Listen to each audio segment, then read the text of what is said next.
부활절입니다. 네, 올해 부활절은 그래도 예년보다 좀 가벼운 마음으로 좀 미래에 대한 막연한 또 걱정과 또 코로나에 대한 어떤 끝나지 않을 것 같은 어떤 그런 염려 때문에 뭔가 항상 좀 마음에 부담들이 있었던 시기였는데 올해 부활절은 정말 좀 우리 마음이 좀 더 자유함 가운데 감사한 가운데 예배 드릴 수 있어서 더 감사한 것 같습니다. 4월쯤 뭐 보통 한 3, 4월, 3월 말에서 4월이 있는데 이 부활절쯤이 되면 이곳저곳에서 늘상 이렇게 자주 벌어지는 논란이 있습니다. 그게 뭐냐면 과연 부활은 사실인가? 부활이 정말 일어났는가? 그러니까 정말 누군가 죽었다가 다시 살아날 수 있는 것이 과연 가능한 일인가? 육체의 부활이 진정 과학적으로 설명이 되는 것인가? 이 부분에 대해서 여러 가지 논란들이 있습니다. 특별히 과학이 발달한 이 현대 사회에 와서 현대인의 관점에서 볼 때 부활이야말로 사실 너무나 허황된 이야기인 것이죠. 뭐 사실 뭐 너무 명확하지 않습니까? 죽은 사람이 어떻게 다시 살아날 수 있습니까? 또 성경에 의하면 뭐 여러분 뭐 가끔 이렇게 정말 죽었다가 살아나는 경우도 있죠. 그렇죠? 이렇게 잠깐 죽었다. 근데 사흘이 지나서 즉 3일이 지나서 어떻게 사람이 살아날 수 있겠습니까? 그렇죠? 뭐 너무 뭐 과학의 뭐 어떤 힘 뭐 이런 거 빌려오지 않아도 여러분 상식적으로 봐도 여러분 그런 일들은 있을 수 없는 일이죠. 그렇죠? 뭐 당연히 타당한 의문이고 의심이긴 한데 그런데 여러분 이러한 어떤 부활에 대한 의심과 도전은 사실 여러분 현대에 와서만 일어난 것이 아니에요. 예수님 당시에도 예수님의 부활을 믿지 않고 심지어 그것을 조롱하고 그것을 전하는 자들을 핍박한 일들은 여러분 초대교회 당시부터 있었다라는 것이죠. 그 이후에도 교회 역사에 여러분 늘상 있었습니다. 꼭 과학의 발달 현대 사회에 와서만 그런 것이 아니라 초대교회 때부터 지금까지 부활은요 늘 부정당했고 의심했고 조롱당했어요. 여러분 초대교회 때도 여러분 예수님의 부활을요 이렇게 설명하는 사람 교회 안에서도 이렇게 설명하는 사람도 있었어요. 십자가 잠깐 기절하신 거다. 십자가 기절하셔가지고 죽은 게 아니라 그래서 무덤에 있다 다시 깨어나신 거다. 그러니까 막 이런 그러니까 그런 부활을 못 믿으니까 막 여러 가지 이론들이 막 초대교회 때부터 나왔었어요. 그러니까 심지어 여러분 교회 안에서도 예수님의 부활에 대해서 의문을 던지고 무엇보다 그분이 하나님의 아들이 육체로 이 땅 가운데 오셨고 또한 그 육체가 부활하셨음을 믿지 않는 교인들도 있었다라는 것입니다. 그러나 여러분 우리가 늘 기억해야 되고 우리가 반드시 마음에 품어야 되는 사실이 뭐냐면 여러분 우리가 믿고 있는 기독교는요 다른 말로 표현하면 부활의 종교입니다. 이 말인즉슨 기독교는요 부활이 없다면 존재 자체가 성립되지가 않아요. 그러니까 지금 이 순간 이 자리에 여러분이 나오실 이유가 결정적 이유가 뭐냐면 부활이에요. 여러분이 매주 교회당을 찾고 예배당을 찾고 순간순간 하나님을 찾고 예수님을 의지하고 기도하면서 마지막에 예수님의 이름으로 기도드립니다. 이 근거가 출발이 뭐냐면요. 예수님의 부활이에요. 부활이 없다면 그냥 다른 거 하시면 오늘은 이제 날씨가 좋으니까 놀러 나가시면 되고 뭐 좀 문제가 있으면 여러분 점쟁이 찾아가시면 되고 위로가 필요하면 여러분 뭐 다른 종교 찾아가시면 돼요. 예수 그리스도의 부활 없이는요 기독교는요 존재할 필요가 없다라는 것이 우리가 그토록 말하는 그렇게 입이 닳도록 말하는 구원이라는 것은요 당연히 성립할 수 없다라는 것입니다. 예수님의 일대기와 말씀을 기록한 여러분 복음서에서 여러분 의미심장한 게 뭐냐면요 여러분 복음서는요 예수님의 부활을 증명하려고 하지 않아요. 이게 굉장히 전 중요한 사실이라고 생각해요. 아주 중요한 지점이에요. 여러분 부활을 못 믿잖아요 사람들이. 근데 여러분 복음서 즉 예수님에 관한 이야기를 기록한 그 사복음서 어느 곳에서도요 여러분 예수님의 부활을 증명하려고 하지 않아요. 사람들을 부활로 설득하려고 하지 않아요. 복음서는요 그저 항상 부활을 어떻게 합니까? 선포합니다. 그냥 증거해요. 굳이 설득하려고 하지 않아요. 내가 이렇게 말해도 믿지 않으니까 여러분 믿지 않으니까 자꾸 설득하려고 하잖아요. 여러분 그 제 설교 스타일이 약간 설득 스타일이거든요. 아시는 분 아실 거예요. 왜? 하도 안 믿어서. 우리가 하도 안 믿으니까 여러분 제 설교는 1부터 10까지 그 여러분들이 충분히 납득할 수 있게 설교를 제가 항상 준비해요. 한번 제 설교들 잘 생각해 보시면 그래요. 그래도 납득이 안 되는 표정인데. 네, 이래서 제가 늘 여러분 납득시키려고 네, 그렇게 설교를 준비합니다. 제가 좀 힘들어하는 설교가 뭐냐면요, 그냥 선포만 하는 설교 제가 되게 힘들어요. 목사님 설교 가끔 듣잖아요. 제가 예전에 그 안식주여가지고 어떤 교회에 가서 예배를 이렇게 드렸는데 또 마침 또 와 진짜 대단한 설교자예요. 왜냐하면 정말 처음부터 끝까지 선포만 해요. 말을 하고 그걸 설명하는 게 아니라 그냥 말만 해. 그래서 듣는 한 30분 내내 제가 너무 힘들었어요. 왜 그러는데 저는 계속해서 그 질문이 나오는데 네, 그래서 대단한 설교자다. 저것도 대단한 설교자다. 네, 그렇게 생각했는데 근데 좀 벗어난 얘기지만 여러분 저는 복음서 읽을 때마다 저도 깜짝 놀라는 게 뭐냐면요. 여러분 복음서는요. 예수님의 부활 사실 사람들이 가장 궁금해하고 가장 납득하기 원하는 그 부활에 대해서 설득하려 하지 않는다. 여러분 놀라운 게 뭐냐면 여러분 예수님의 부활을 처음 본 자들이 다 누굽니까? 여자들이잖아요. 복음서에 다 그렇게 기록하잖아요. 아니 여러분 생각해 보세요. 복음서를 통해서 전도를 해야 되는데 여러분 그 증거라고 내놓는 부활의 증거라고 내놓는 그 이야기에 여러분 그 증인이 누구냐면 여자예요. 여러분 당시에 여자들은 증인의 역할을 할 수가 없잖아요. 여자의 말은 믿지 않았다고요. 법적 효력이 없어요. 그러니까 여러분이 만약에 상식적으로 내가 정말 복음을 전하려고 하는 사람이라면 설령 정말 마리아나 그 여인들이 예수님의 부활을 처음 목격했다 하더라도 여러분 내가 복음서를 써서 사람들한테 나눠주려면 약간 각색해야죠. 일단 부활한 건 이 사람들이 봤을 때 그런데 복음서는 절대로 그러한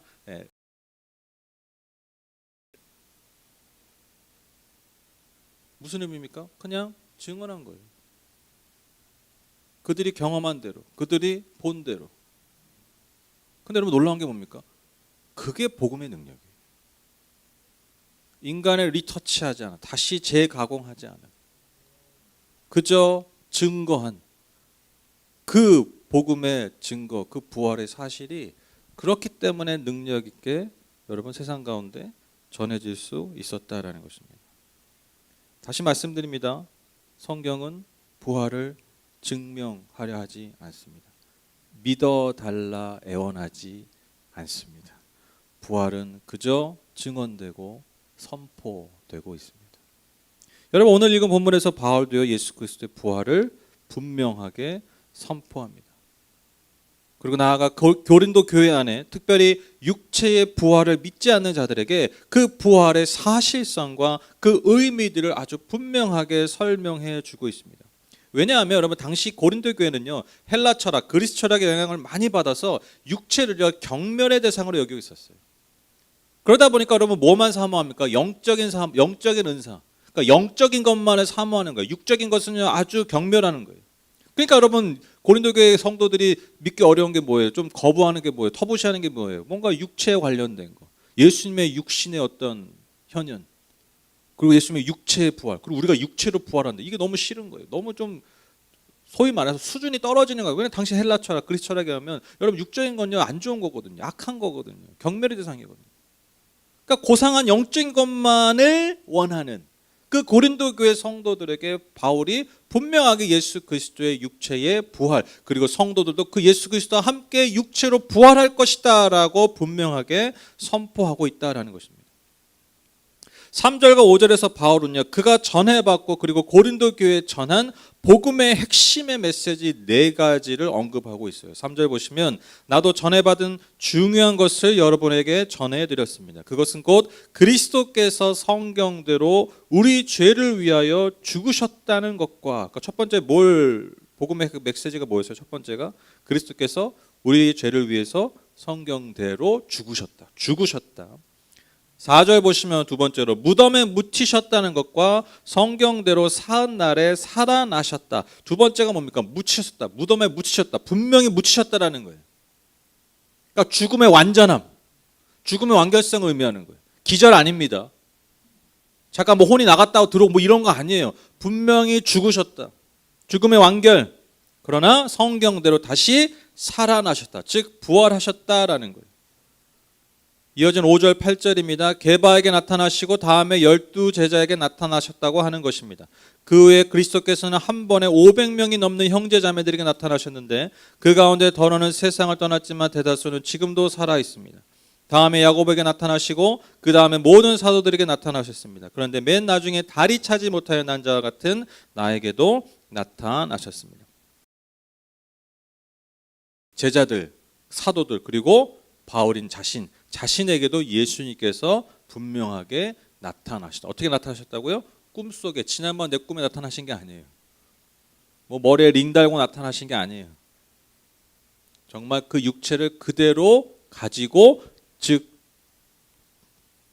찢기신 몸과 그 뚫린 손과 발을 그 육체 그대로 제자들에게, 사도들에게 나타나셨다라는 것입니다. 이처럼 여러분, 바울이 고린도 교회에 전한 복음의 가장 기초적인 그 핵심적인 메시지가 뭡니까? 그리스도께서 분명하게 그 육체가 죽으셨고 그리고 그 육체가 그대로 살아나셨다라는 거예요. 이게 복음의 아주 기본적인 핵심이라는 거예요. 그래서 여러분, 오늘 본문에서 바울이 강조하고 있는 게 무엇입니까? 바로 부활의 사실성이에요. 부활의 사실성. 무슨 부활의 영적인 어떤 의미 뭐 이런 게 아니에요. 그냥 담담하게 부활의 사실성. 예수님 죽으셨어. 분명히 죽으셨어. 무덤까지 들어가셨어. 그리고 다시 살아나셨어. 우리가 그걸 봤어. 심지어 나에게도 나타나셨어.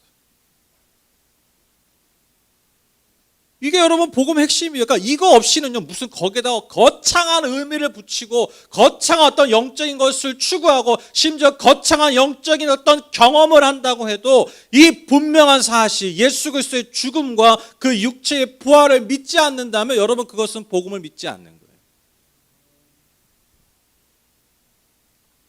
여러분, 예수 그리스도의 부활의 사실성에 여러분 정점이 무엇입니까? 그 바울에게 있어서 그 정점이 뭐냐면요, 내가 예수를 믿고 내가 예수를 증거하는 자가 된 거예요. 그렇지 않습니까? 바울만큼 여러분 주도적으로 앞장서서 소위 예수쟁이들을 잡아서 죽이려 한 자들이 없잖아요. 핍박한 자가 없잖아요. 그의 삶이 완전히 뒤집어지는, 완전히 180도 전혀 다른 삶, 예수를 믿고 증거하는 자들을 죽이고 핍박하는 자에서 예수 그리스도의 그 복음을 목숨을 걸고 전하는 자로 완전히 뒤바뀐 그 결정적 사건이 뭡니까? 예수 그리스도를 만난 거잖아요. 부활하신 그리스도. 직접 만난 거잖아요. 다마스쿠스를 가는 그 길, 예수 믿는 자들 죽이려고 갔던 그 길에서, 그 길 위에서 만난 예수 그리스도. 여러분, 이거 아니면 설명이 안 되는 거예요. 그래서 여러분, 오늘 말씀이 우리에게 주는, 이 본문에 주는 도전이 무엇입니까? 여러분, 기독교 신앙은요, 역사적 사실에 기댄다라는 거예요. 특별히 복음, 즉 그리스도의 죽음과 그분의 부활은 사실이었다라는 거예요. 저도 그냥 선포만 하려고 이제 설득 안 하려고. 더 설득하려고 그러면 모양이 빠집니다. 이 땅에서, 저와 여러분이 발 딛고 사는 이 땅에서 분명하게 벌어진 역사적 사건이요, 그것을 통해서 여러분, 하나님의 무슨 뭐 능력 이런 게 아니라, 드러난 게 아니라 여러분, 백성들, 영혼들을 얼마나 사랑하시고 얼마나 귀하게 여기시는지, 그것이야말로 여러분 예수 그리스도의 죽음과 부활을 통해서 증명되었다라는 것입니다. 그런데 여러분, 부활을 우리가 믿는다라는 것은, 이 부활의 역사적 사실, 부활 사건의 사실을 믿는다라는 것은 단지 우리가 지적으로 동의하는 것에 머물지 않는다라는 거예요. 여러분 진정한 부활을 믿는 신앙, 그 부활 신앙은요, 예수 그리스도의 부활이 내 삶의 실제가 되도록 이끈다라는 것입니다. 즉 여러분 예수님의 부활의 사실성은 저와 여러분의 신앙의 사실성으로 이어져야 된다라는 거예요. 굉장히 중요한 것입니다. 여러분 저는요 가끔 그런 분들 있잖아요. 때 되면 그 막 점집 찾아가고 막 때 되면 막 되게 공양 드리고 막 그런 분들 있잖아요. 정성을 진짜 다해서. 여러분 진짜 그 배울 점이 있죠. 저렇게 정성을 다해서 그렇잖아요. 막 정성만 드리는 게 아니잖아요. 뭐 그렇죠. 막 진짜 막 재물도 갖다 바치고 또 이러고 배우라고 그러면 또 시험 들죠. 제가 배우라는 말의 핵심은 아시죠? 네? 그 정성, 아까 여러분 귀신한테도 그 바치는 정성의 그 대단함은 대단한 거 아니에요? 그렇죠? 내 문제가 거의 다 문제 해결을 위한 거잖아요. 내가 가지고 있는 그 해결되지 않는 문제를 해결하기 위해서 귀신을 의지해서 그 귀신의 그 뭐 점쟁이나 어떤 뭐 신들인 사람한테 그걸 믿고 막 그 해결하기 위해서 내가 정말 막 정성을 다해서 막 그렇게 해서 막 하는 거잖아요. 그렇죠? 근데 여러분 잘 생각해 보세요. 여러분 그렇게 귀신을 막 열심히 되게 믿었잖아요. 되게 믿었는데 여러분 그 귀신을 믿는 그 믿음이 그들의 삶에서 어떻게 드러납니까? 드러나는 거 있어요? 없죠. 없어요. 그냥 그때뿐이에요. 그렇죠? 그때 그냥 그 귀신을 달래야 되는 그 순간. 그 구판이 벌어지는 자리를 벗어나면요. 여러분 그 사람이 귀신을 믿고 안 믿고는 아무 의미가 없잖아요. 그렇죠? 똑같잖아요. 여러분 그리스도를 믿는다는 거죠. 그리스도의 부활을 믿는다는 건요. 거기에 머물지 않는다라는 거예요. 내가 귀신을 믿는 귀신의 능력을 믿는 것처럼 내가 예수 그리스도의 부활의 능력을 믿습니다. 이건요 단지 예배당 안에서만 부활이 진짜 내 삶의 내 신앙의 사실로 이어져야 된다. 로만 어떤 순간에만 어떤 시간에만 이런 지금 이 시간 이런 데서만 벌어지는 것이 아니라 소위 영적으로만 하는 것이 아니라 그 부활을 믿는 신앙이 우리의 사실로 우리의 삶의 사실로 드러난다라는 것입니다.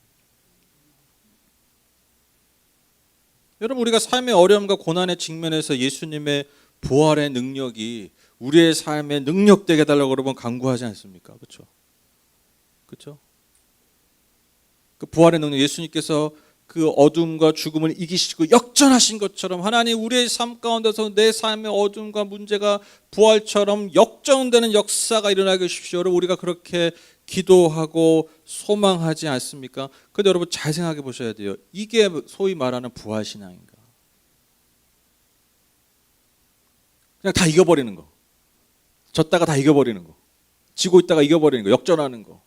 하나님의 능력으로 뭔가 뒤집어지는 거. 여러분 이걸 믿는 게 과연 부활 신앙인가?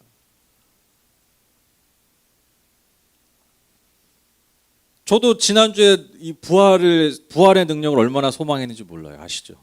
제가 병원에 있는데 다음 주 부활절에 그래서 주님이 부활하시는 그날 저도 부활하게 해주십시오. 제가 기도했겠어요, 안 했겠어요? 기도하죠. 예수님께서 부활하신 것처럼 저도 부활절날 다시 여러분 하나님 강단에 오르게 해주십시오. 예배당에 나가게 해주십시오. 여러분 제가 기도했다라는 거죠.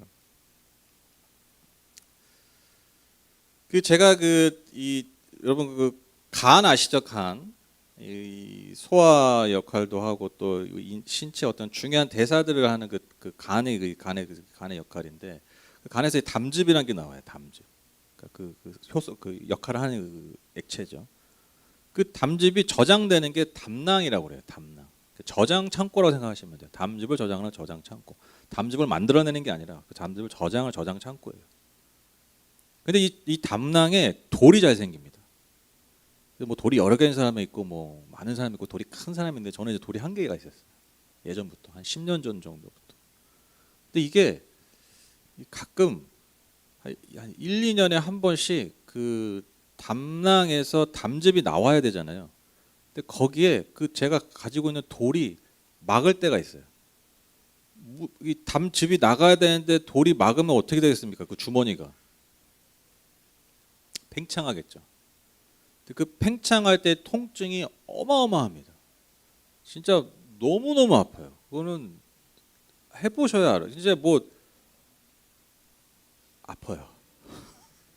너무 아파. 근데 진짜 신기한 게 뭐냐면 돌이 빠지잖아요. 그러면 정말 세상 아무 일도 없었다는 듯이 아무런 아픔이 없어요. 그러니까 뭐 후속 통증 그런 거 전혀 없어요. 그냥 엄청 아프고 아무렇지도 않아요. 이게 이 담석증의 아주 그 독특한 그 현상이에요. 근데 제가 이제 뭐 1, 2년에 한 번씩 하고 뭐 의사도 이제 뭐 치료를 이거 뭐 치료 방법이 따로 없고 그냥 떼내는 방법밖에 없어요. 그래서 뭐 담낭이 없으면 뭐 나가다가 그냥 그 바로 나가는 거예요. 여러분 그 요즘 정수기 다 직수죠? 그거 생각하시면 돼요. 예전에 저장 탱커 했다가 거기서 먹잖아요. 이게 담낭이 없으면 그냥 직수로 가는 거야, 담즙이. 그래서 이제 적응만 하면 아무렇지도 않아요. 그래서 담낭은 돌이 생기면 문제가 많이 생기면 염증이 생기거나 그 통증이 생기면 그냥 담낭을 떼버리면 돼요. 그렇게 복잡한 수술이 아니에요. 제가 이제 이 담석증 통증이 잦아졌어요, 작년부터. 뭐 한 2, 3년에 한 번 오고 그랬었는데 갑자기 1년에 한 3, 4번 오는 거예요. 1년이 뭐예요, 지금. 한 몇 개월 만에 막 3, 4번 오고 막 먹을 때마다 뭔가 불편하고 그래서 이제 뗄 때가 왔다. 그래서 뗀 거예요. 그래서 그 수술을 많이 한 그 수술도 이제 경험이 많은 곳에 하는 게 좋잖아요. 간단한 것도. 제가 알아봐서 이제 강남에 있는 한 병원에서 전문하러 하는 병원에 가서 수술했어요. 그래서 가벼운 마음으로 갔어요. 저는 평생 거의 뭐 병원에 입원해 본 적도 없고요. 수술은 뭐 당연히 뭐 해본 적도 없고. 그래서 제가 뭐 아내한테 그랬어요. 재밌다. 그 과정들 재밌더라고요. 막 수속 받고 하는 게 막 절차 받고 막 검사하고 뭐 그게 저는 재밌다. 왜냐면 한 번 해본 적이 없으니까. 이렇게 하는구나. 흥미롭게 했어요. 뭐 수술도 되게 아프대요. 하고 나면 진짜 아파요. 막 죽을 것 같아요. 막 진짜 그 담석증보다 더 아파. 그거 한 몇 시간 동안.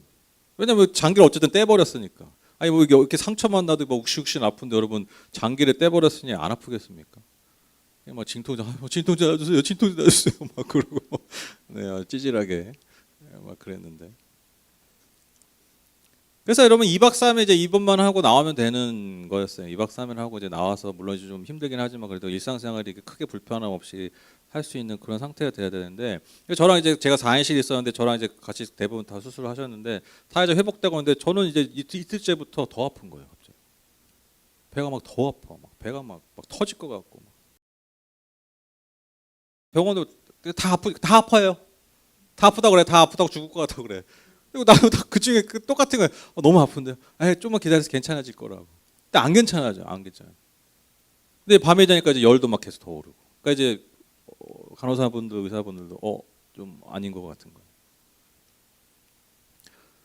그래서 이제 다음 날 이제 제가 막 진짜 뭐 지옥 같은 날을 보냈어요. 둘째 날 진짜 막 너무너무 몸이 아프고 그래가지고. 근데 이제 다음 날 CT를 다시 찍고 의사가 소견을 말하는 게 정말 특이한 케이스로 이 간에 붙은 담낭을 떼면 그냥 끝나는데 그 간에 담낭 있는 그 뗀 자리에 아주 미세한 그 관이 하나 있었대요. 이거는 약간 그러니까 기형적인 거예요. 기형적인 어떤 그 관이 있었던 거예요. 담관이 아주 미세한 담관이. 그냥 바로 흘러가는 그 관 대부분 여러분 다 그 관이에요. 여러분 다 그냥 그 관이 있는데 저만 거기에 그 뗀 자리에 아주 미세한 그러니까요 거기서 담즙이 새어 나온 거예요. 여기에 복막염이 생긴 거예요. 복막염. 굉장히 뭐 큰일 날 뻔한 거죠.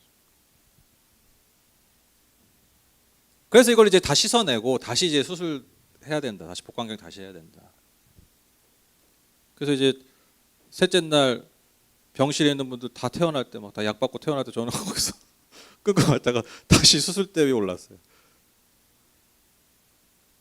근데 이제 하신 얘기가 이제 그렇게 해서 다 씻어내도 그걸 잡기가 어렵고 그래서 그거를 해결하기 위해서는 여기서는 안 되고 대학병원 이제 그 특수한 그 내시경이 있는 대학병원에 가서 이 관을 담도관을 넓히는 확장 수술을 해서 그걸 해야 이제 된다. 거의 그렇게 한다. 거의 열의 8번은 그렇게 해서 이제 점점점 좋아진다. 그렇게 얘기를 하더라고요. 그래서 의사분이 그렇게 얘기하시더라고요. 이게 한 0.5% 된대요. 0.5%. 그러니까 자기도 병원 하면서 처음 봤대요. 자기 수술하면서. 그러니까 그 병원이 지금 거의 수술 거의 3천 건 담당 수술을 거의 3천 건 하는데 한 10건 했나 저 같은 케이스가 한 10번 정도. 그러니까 지금 저희 지금 여기 한 20분 계시잖아요. 여러분들 여기 다 해도 안 걸려요. 다 해도 그런 일이 없어. 확률로 보면. 네, 여러분 기억하십시오. 제가 0.5%의 사나이입니다. 그치 영화 같은 거예요. 영화 같은. 그게 영화 같은데 그 재미없는 영화. 보고 싶지 않은 영화. 그게 제가 지금 겪고 있었던 일이었던 거예요. 그래서 급하게 아주 급하게 이제 오전에 바로 이제 수술대에 다시 올랐고 전신 마취죠. 전신 마취하고 근데 딱 눈을 딱 떴는데 그 첫 번째 수술할 때는 눈을 딱 떴을 때 너무 아프고 그러니까 정신이 없는데도 너무 아픈 거 있잖아요. 그냥 막 주사 놔달라고 막 그랬는데 막 그 버튼 계속 누르고 그 뭐지 무통주사 계속 누르고. 근데 지금 두 번째 수술하고 탁 눈을 떴는데 딱 눈을 뜨자마자 탁 든 생각이 뭐냐면 속이 너무 편하다. 그러니까 이제 다 씻어내가지고 편해졌구나. 그러고 있는데 이제 뭐 계속 아프죠. 몸이 계속 아프고 뭐 전신 마취 계속 했고 뭐 계속 뭐 아프긴 한데 근데 뭔가 몸이 이렇게 좀 컨디션은 좋더라고요. 컨디션이 계속 좋아가지고 가스는 계속 안 나오고 배가 막 더부룩하고 그렇게 이제 하루 보내고 다음 날 이제 밤이 되는데 배가 아픈 거예요. 배가 너무 아파서 제가 간호사분한테 바로 내일 아침에 좀 대학병원 좀 갔으면 좋겠다. 빨리 했으면 좋겠다. 너무 상태가 안 좋으니까 안 좋은 것 같아서. 그리고 이제 잠을 청했는데 아침에 이제 눈을 딱 떴는데 한 7시쯤에 제가 기억나는데 7시에 눈을 떴는데 뭔가 느낌이 와요. 뭔가 느낌이 와서 이제 누워서 다리를 오므리고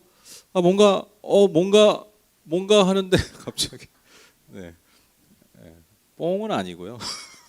뭐 정확한 소리 가스가 나오는 거예요. 아침에.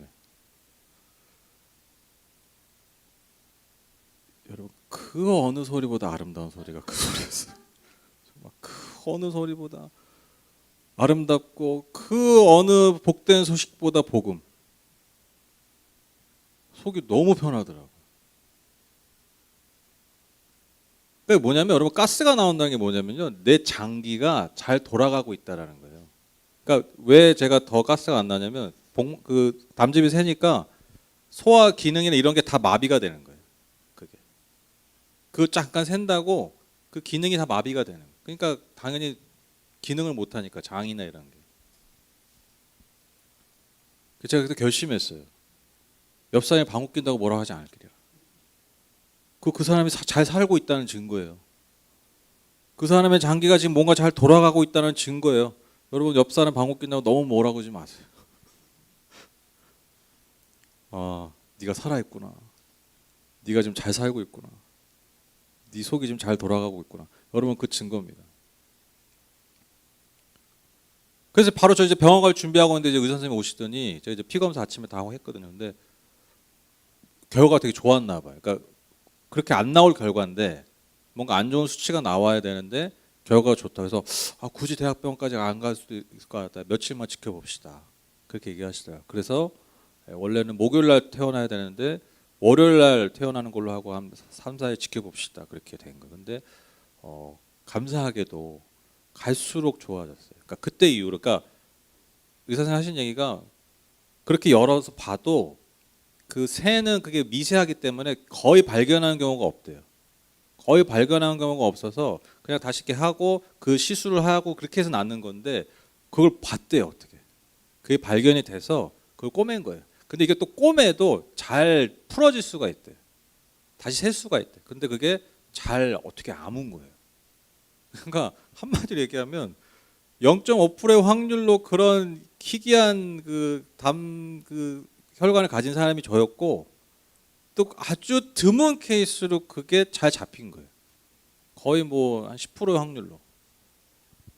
여러모로 드문 일이 일주일 안에 저에게 벌어졌던 거죠. 그래서 그 의사 선생님 제가 이제 지난 목요일 날 이제 가서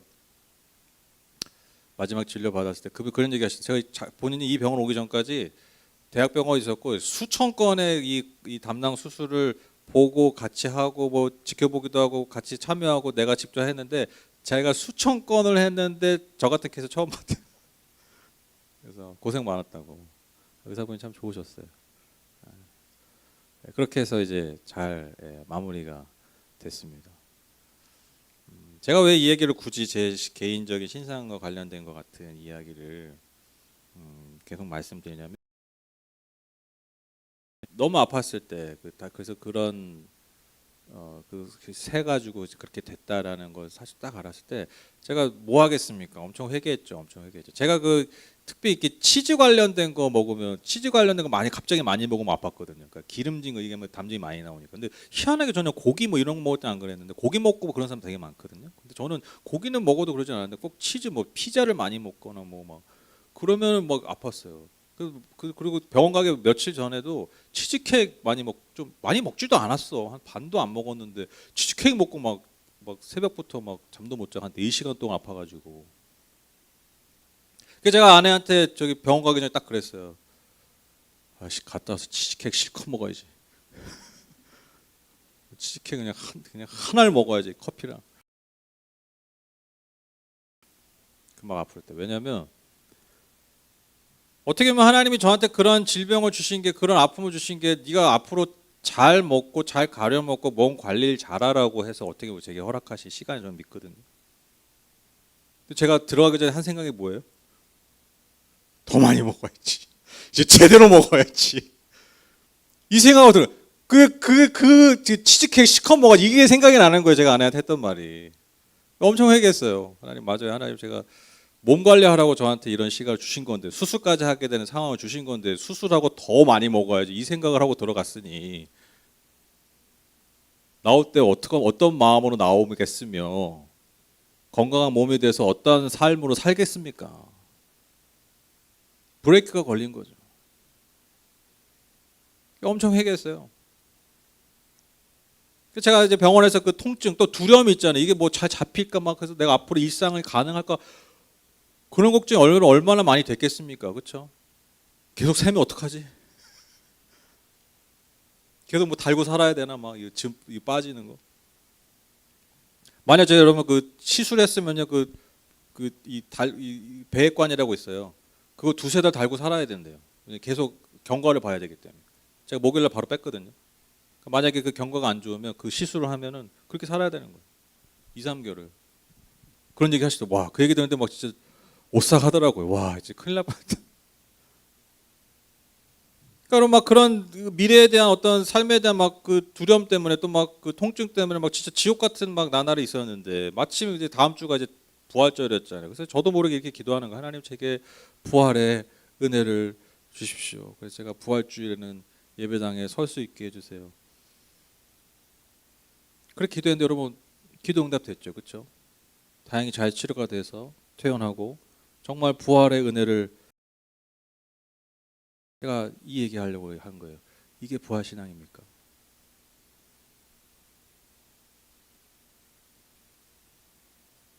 주님 제가 죽을 것 같은데 다시 살게 해주세요. 살아났어. 아, 부활의 능력이야. 이게 끝이냐고요. 제가 아까 말씀드렸잖아요. 의사 선생님이 마지막 저 진료하실 때 만약에 그 시술하고 했었으면 2~3개월을 계속 치료해야 되고 계속 경과를 봐야 되고 본인이 수천 건의 수술했는데 저 같은 케이스 처음 봤다. 그 얘기 딱 들었을 때 진짜 제가 무슨 생각하겠습니까? 아싸 이 생각했을까요? 앞으로 진짜 잘 살아야겠다. 아니 은혜를 주신 거잖아요. 하나님 진짜 은혜를 주신 거잖아요. 아니, 물론 이제 그 0.5%는 은혜인지 아닌지는 잘 모르겠지만 상황적으로 보면 은혜는 아니지만 결과론적으로 은혜잖아요.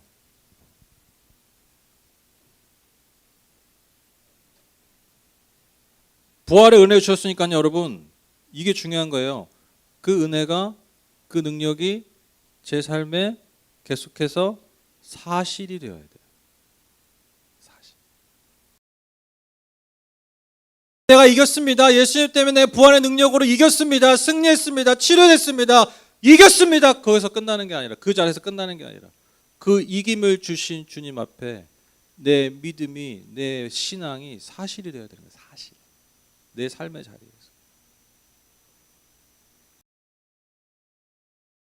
제게 다시 기회를 주신 하나님 앞에서 내 삶을 통해서 내 몸을 잘 관리하는 거예요. 내게 주신 이 시간들, 내게 주신 이 삶의 자리들, 거기서 다시 새로운 마음으로 다시 살아가는 거예요. 여러분, 이게 부활의 사실성이에요. 바울의 삶이 그와 같다라는 거죠. 바울이 부활의 사실을 경험하고 나서 여러분, 그의 삶이 어떻게 됐습니까? 그의 삶이, 그의 신앙이 진짜 사실이 되었잖아요. 예수 그리스도를 평생 증거하는 삶, 그의 삶을 들여 그리스도의 복음을 증거하는 삶의 사실로 이어졌잖아요. 만남에서 끝난 것이 아니라, 능력을 경험한 것에서 끝난 것이 아니라, 그의 삶의 모든 자리에서 그 부활이 정말 부활하셨구나, 예수가. 그러니까 저의 삶이, 그의 삶이 저렇게 사실로 드러난 거잖아요.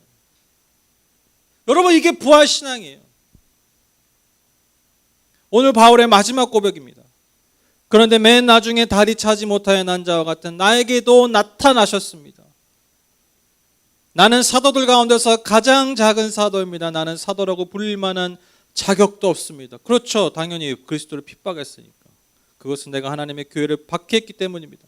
그러나 나는 하나님의 은혜로 오늘의 내가 되었습니다. 나에게 베풀어 주신 하나님의 은혜는 헛되지 않았습니다. 나는 사도들 가운데 어느 누구보다도 더 열심히 일하였습니다. 그러나 이렇게 한 것은 내가 아니라 나와 함께 하신 하나님의 은혜입니다.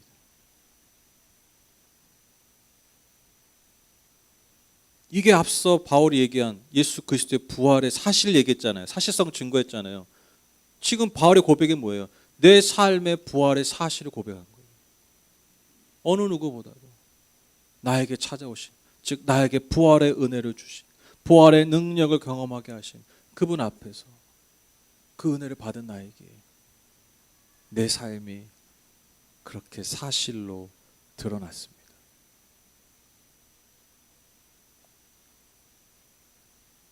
방금 그가 고백한 것이 바로 부활의 사실입니다. 결론을 맺겠습니다. 여러분, 부활을 믿으십니까? 예수 그리스도의 부활의 사실성을 믿으십니까? 우리의 신앙이 바로 이러한 신앙이기를 원합니다. 부활절을 맞아서 예수님, 제가 이런 거 이거 지고 있고, 이런 거 죽고 싶고, 이런 거 죽고 가고 있고, 이런 거 저거 주여 다 역전하게 해주십시오. 다 부활의 능력으로 다 뒤집어 버리게 해주십시오. 우리의 간구와 우리의 믿음이 여기에 머무는 것이 아니라, 하나님, 정말 내가 부활의 능력과 그 소망을 믿는 믿음 안에서 2000년 전 벌어졌던 한순간 증거되는 부활의 사실이 되게 해주십시오. 우리가 그렇게 고백하고 반응하는 저와 여러분 되셨으면 좋겠습니다.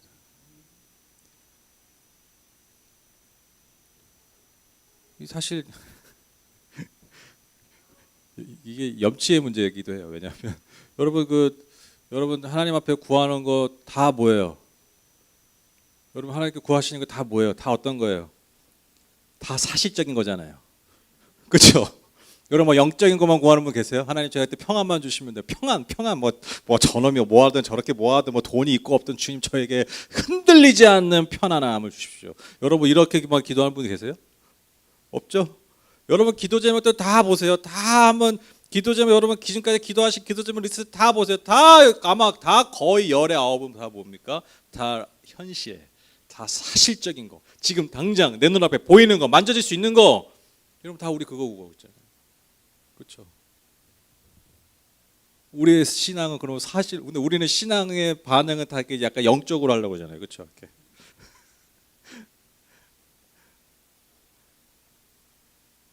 사실과 사실 만날 때 능력이 나타납니다. 이게 여러분 바울의 삶의 능력이 나타나는 이유예요. 초대교회 성도들의 삶에 그 교회 안에 능력이 나타났던 이유, 왜? 신앙이 사실이니까. 반대로 여러분, 왜 현대교회에 와서 능력을 잃어버립니까? 우리의 신앙이 사실성을 잃어버렸기 때문에. 관념 안에 갇혀 있는, 소위 말하는 영적인 것에 치우쳐버리는. 영적이라는 말은 사실 되게 좋은 말인데, 그러니까 제가 여기서 말하는 영적인 것은 우리가 잘못 사용하고 있는 영적인 것이라는 용어입니다. 그렇게 이해해 주세요.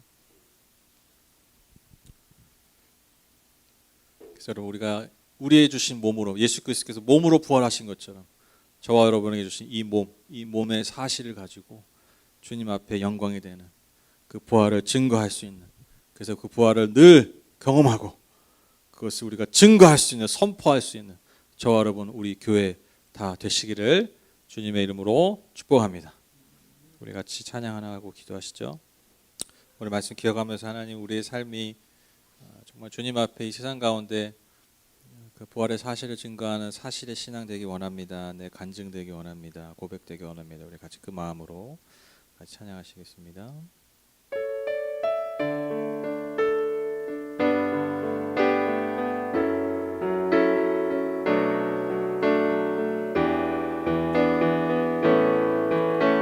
예수로 나의 구주 삼고, 예수로 나의 구주 삼고, 성령과 피로써 거듭나니 이 세상에서 내 영혼이 하늘의 영광 누리. 다시 한번, 예수로 나의 구주 삼고, 성령과 피로써 거듭나니 이 세상에서 내 영혼이 하늘의 영이도다. 이것이 나의 간증이요, 이것이 나의 찬송일세. 나 사는 동안 끊임없이 구주를 찬송. 다시 한번, 예수로 나의 구주 삼고, 예수로 나의 구주 삼고, 성령과 피로써 거듭나니 이 세상에서 내 영혼이 하늘의 영광 누리도다. 이것이 나의 간증이요, 이것이 나의 찬송일세. 나 사는 동안 끊임없이 구주를 찬송. 이것이 나의 간증이요, 이것이 나의 간증이요, 이것이 나의 찬송일세. 나 사는 동안 끊임없이 구주를 찬송.